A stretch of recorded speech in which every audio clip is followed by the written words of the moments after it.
Welcome to Kabulakinya Vloggers. Luto po tayo ng pakpak ng manok sa kahita.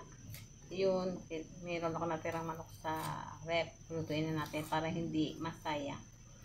Magluluto po tayo ng spray pan na manok. So, adobohin muna natin. Saka natin lalagyan ng Sprite. Sana masarap. Tapos ito, lagyan natin ng sibuyas, bawang, tsaka Sprite. Siyempre, toyo at saka konting asukal. Nilagyan ko na ng toyo tsaka dahon ng laurel. Nilagyan ko na rin ng suka para marinated na siya. Siyempre, lalagyan natin ng sibuyas. Natin ng bawang.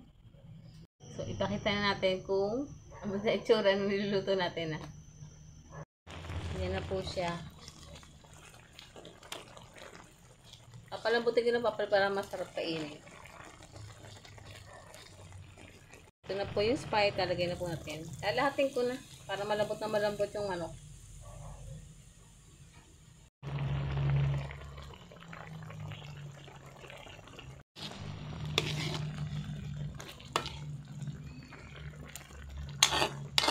Lagyan po natin ng konting mantika para medyo yan, na masarap. Yan, luto na.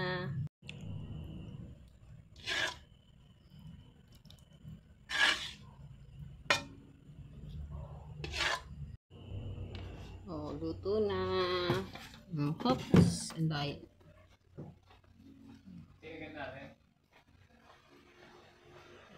Ito na yung ating mispaitan na manok.